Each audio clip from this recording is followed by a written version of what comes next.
गुरुर्विष्णु गुरुर्देवो माहेश्वर गुरुर्साक्षात् परं ब्रह्म तस्मै श्री गुरवे नमः। ध्यानमूलं गुरुमूर्ति पूजामूलं गुरुपदं ज्ञानमूलं गुरुवाक्ये मोक्षमूलं गुरुकृपा। ओम नमो भगवते वासुदेवाय। श्रीमद् भागवत महापुराण द्वितीय स्कंद के चौथे अध्याय में अभी तक हमने जाना कि राजा श्री सुखदेव मुनि से षष्ठी विषय प्रश्न करते हैं और श्री सुखदेव मुनि राजा परीक्षित को भगवान के विभिन्न रूपों के बारे में बताते हैं कि किस प्रकार भगवान रजोगुण तमोगुण सतोगुण तीनों गुणों में निवास करते हुए उनसे परे रहते हैं। और वे बताते हैं कि भगवान श्री कृष्ण ही पंच महाभूतों से इन शरीरों का निर्माण करते हैं। 5 ज्ञानेन्द्रिया, 5 कर्मेंद्रिया, 5 प्राण और 1 मन, इन 16 कलाओं से युक्त होकर 16 विषयों का भोग करते हैं। आज हम जानेंगे 5वां अध्याय सृष्टि का वर्णन। नारद जी ने पूछा, पिताजी आप मेरे ही नहीं सबके पिता हैं, समस्त देवताओं से श्रेष्ठ व सृष्टि करता है, आपको मेरा प्रणाम है। जय श्री कृष्ण। आप मुझे वह ज्ञान दीजिए जिससे आत्म तत्व का साक्षात्कार हो जाता है। जय श्री कृष्ण। पिताजी इस संसार का क्या लक्षण है, इसका आधार क्या है, इसका निर्माण किसने किया, इसमें प्रलय कैसे होता है, यह किसके अधीन है और वास्तव में यह है क्या वस्तु, आप इसका तत्व बतलाइए।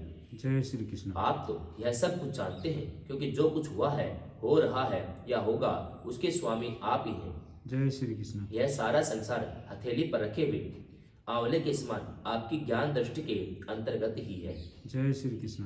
पिताजी आपको यह ज्ञान कहाँ से मिला, आप किसके आधार पर ठहरे हुए हैं, आपका स्वामी कौन है, आपका स्वरूप क्या है, आप अकेले ही अपनी माया से पंचभूतों के द्वारा प्राणियों की सृष्टि कर लेते हैं, कितना अद्भुत है। जय श्री कृष्ण। जैसे मकड़ी अनायास ही अपने मुंह से जाला निकालकर उसमें खेलने लगती है, वैसे ही आप अपनी शक्ति के आश्रय से जीवों को अपने में ही उत्पन्न कर लेते हैं, फिर भी आप में कोई विकार नहीं होता। जय श्री कृष्ण। जगत में नाम रूप और गुणों से जो कुछ जाना जाता है, उसमें मैं ऐसी कोई सत्य असत्य उत्तम माध्यम या अधम वस्तु नहीं देखता जो आपके सिवा किसी से उत्पन्न हुई हो। जय श्री कृष्ण। इस प्रकार सबके ईश्वर होकर भी आपने एकाग्र चित्त से घोर तपस्या की, इस बात से मुझे मोह के साथ साथ बड़ी शंका भी हो रही है कि आपसे बड़ा भी कोई है क्या। जय श्री कृष्ण। पिताजी आप सर्वज्ञ और सर्वेश्वर हैं, जो कुछ मैं पूछ रहा हूँ वह सब कृपा करके मुझे इस प्रकार समझाइए कि जिससे मैं आपके उपदेशों को ठीक ठीक समझ सकूं। जय श्री कृष्ण। ब्रह्मा जी ने कहा, बेटा नारद तुमने जीवों के प्रति करुणा के भाव से भरकर यह बहुत ही सुंदर प्रश्न किया है, क्योंकि इससे भगवान के गुणों का वर्णन करने की प्रेरणा मुझे प्राप्त हुई है। जय श्री कृष्ण। तुमने मेरे विषय में जो कुछ कहा है, तुम्हारा वह कथन भी असत्य नहीं है, क्योंकि जब तक मुझसे परे का तत्व जो स्वयं भगवान ही है जान नहीं लिया जाता, तब तक मेरा ऐसा ही प्रभाव प्रतीत होता है। जय श्री कृष्ण। जैसे सूर्य, अग्नि, चंद्रमा, ग्रह, नक्षत्र, तारे उन्हीं के प्रकाश से प्रकाशित होकर जगत में प्रकाश फैलाते हैं, वैसे ही मैं भी उन्हीं स्वयं प्रकाश भगवान के चिन्मय प्रकाश से प्रकाशित होकर संसार को प्रकाशित कर रहा हूँ। जय श्री कृष्ण। उन भगवान वासुदेव की मैं वंदना करता हूँ।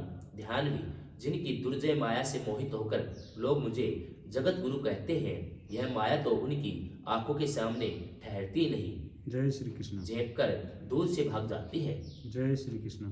परंतु संसार के अज्ञानी जन उसी से मोहित होकर यह मैं हूँ, यह मेरा है, इस प्रकार बकते रहते हैं। भगवत स्वरूप नारद द्रव्य, क्रम, काल, स्वभाव और जीव वास्तव में भगवान से भिन्न दूसरी कोई भी वस्तु नहीं है। वेद नारायण के प्रायण है, देवता भी नारायण के ही अंगों में कल्पित हुए हैं और समस्त यज्ञ भी नारायण की प्रसन्नता के लिए ही है, और उनसे जिन लोगों की प्राप्ति होती है वे भी नारायण में ही कल्पित है। जय श्री कृष्ण। सब प्रकार के योग भी नारायण की प्राप्ति के ही हेतु हैं। सारी तपस्याएं नारायण की ही ओर ले जाने वाली हैं। जय श्री कृष्ण। ज्ञान के द्वारा भी नारायण ही जाने जाते हैं। समस्त साध्य और साधनों का पर्यवसान भगवान नारायण में ही है। जय श्री कृष्ण। वे दृष्टा होने पर भी ईश्वर हैं, स्वामी हैं, निर्विकार होने पर भी सर्व स्वरूप उन्होंने ही मुझे बनाया है। उनकी दृष्टि से प्रेरित होकर मैं उनके इच्छा अनुसार सृष्टि रचना करता हूँ। जय श्री कृष्ण। भगवान माया के गुणों से रहित एवं अनंत है। सृष्टि, स्थिति और प्रलय के लिए रजोगुण, सतोगुण, तमोगुण ये 3 गुण माया के द्वारा उनमें स्वीकार कर लिए गए हैं। जय श्री कृष्ण। ये ही तीनों गुण द्रव्य, ज्ञान, क्रिया का आश्रय लेकर मायातीत नित्य मुक्त पुरुष को ही माया में स्थित होने पर कार्य, कारण, कर्तापन के अभिमान से बांध लेते हैं। जय श्री कृष्ण। नारद इंद्रियातीत भगवान गुणों के इन 3 आवरणों से अपने स्वरूप को भली भांति ढक लेते हैं, इसलिए लोग उनको जान नहीं पाते। जय श्री कृष्ण। सारे संसार के और मेरे भी एकमात्र स्वामी वे ही है। जय श्री कृष्ण। मायापति भगवान ने एक से बहुत होने की इच्छा होने पर अपनी माया से अपने स्वरूप में स्वयं प्राप्त काल, कर्म और स्वभाव को स्वीकार कर लिया। भगवान की शक्ति से काल ने तीनों गुणों में शोभ उत्पन्न कर दिया। जय श्री कृष्ण। स्वभाव ने उन्हें रूपांतरित कर दिया। कर्म ने महत्त्व को जन्म दिया। रजोगुण, सतोगुण की वृद्धि होने पर महत्त्व का जो विकार हुआ उससे ज्ञान, क्रिया, द्रव्य रूप और तमह प्रधान विकार हुआ। जय श्री कृष्ण। वह अहंकार कहलाया। विकार को प्राप्त होकर 3 प्रकार का हो गया। जय श्री कृष्ण। उसके भेद हैं वैकारिक, तेजस और तामस। जय श्री कृष्ण। नारद जी, वे कर्म से ज्ञान शक्ति, क्रिया शक्ति, द्रव्य शक्ति प्रधान है। जब 5 महाभूतों के कारण रूप तामस अहंकार में विकार हुआ तब उससे आकाश की उत्पत्ति हुई। आकाश की तन मात्रा और गुण शब्द है। जय श्री कृष्ण। इस शब्द के द्वारा ही दृष्टा और दृश्य का बोध होता है। जब आकाश में विकार हुआ तब उससे वायु की उत्पत्ति हुई। उसका गुण स्पर्श है। जय श्री कृष्ण। अपने कारण का गुण आ जाने से यह शब्द वाला भी है। इंद्र में स्फूर्ति, शरीर में जीवन शक्ति, ओज और बल इसी के रूप है। जय श्री कृष्ण। काल, कर्म और स्वभाव से वायु में भी विकार हुआ, उससे तेज की उत्पत्ति हुई। इसका प्रधान गुण रूप है। जय श्री कृष्ण। साथ ही इसके कारण आकाश और वायु के गुण, शब्द और स्पर्श भी इसमें है। जय श्री कृष्ण। तेज के विकार से जल की उत्पत्ति हुई। इसका गुण है रस।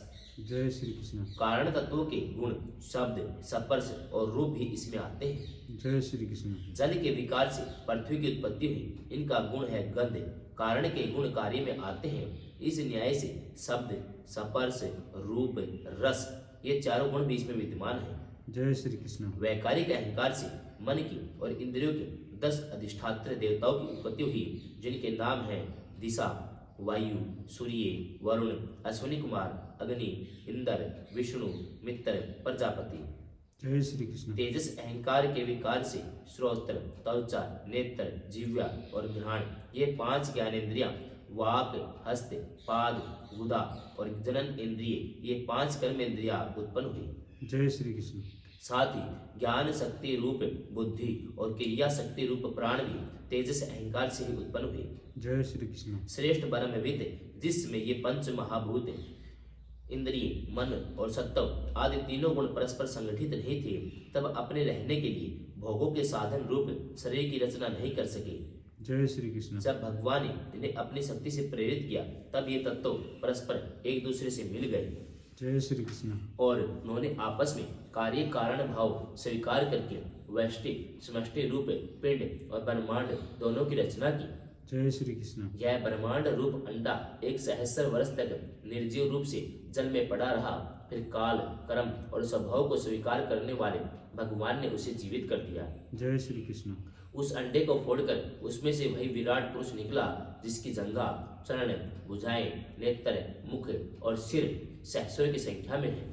जय श्री कृष्ण। विद्वान पुरुष उपासना के लिए उसी के अंगों में समस्त लोक और उनमें रहने वाली वस्तुओं की कल्पना करते हैं। जय श्री कृष्ण। उसकी कमर के नीचे के अंगों में 7 पाताल की और उसके पेड़ों के ऊपर के अंगों में 7 स्वर्ग की कल्पना की जाती है। जय श्री कृष्ण। ब्राह्मण इस विराट पुरुष का मुख है, भुजाएं क्षत्रिय हैं, जांघों से वैश्य है और पैरों से शूद्र उत्पन्न हुए हैं। जय श्री कृष्ण। पैरों से लेकर कटी पर्यंत 7 पाताल और भूलोक की कल्पना की गई है। जय श्री कृष्ण। नाभि में भूलोक की, हृदय में स्वर्ग लोक की और परमात्मा के वक्षस्थल में महर लोक की कल्पना की गई है। जय श्री कृष्ण। उसके गले में जन लोक, दोनों सत्रों में तपोलोक, मस्तक में ब्रह्मा का नित्य निवास स्थान सत्य लोक है। जय श्री कृष्ण। उस विराट पुरुष की कमर के में अतल, जांघों में वितल, घुटनों में पवित्र सुतल लोके, जंघाओं में तलातल की कल्पना की गई है। जय श्री कृष्ण। एड़ी के ऊपर की गांठों में महातल, पंजों और एड़ियों में रसातल, तलवों में पाताल समझना चाहिए। जय श्री कृष्ण। इस प्रकार विराट पुरुष सर्वलोकमय है। विराट भगवान के अंगों में इस प्रकार भी लोकों की कल्पना की जाती है। जय श्री कृष्ण। उनके चरणों में पृथ्वी है, नाभि में भ्रू लोक है और सिर में सौरभ लोक है। जय श्री कृष्ण। 5वां अध्याय समाप्त। जय श्री कृष्ण।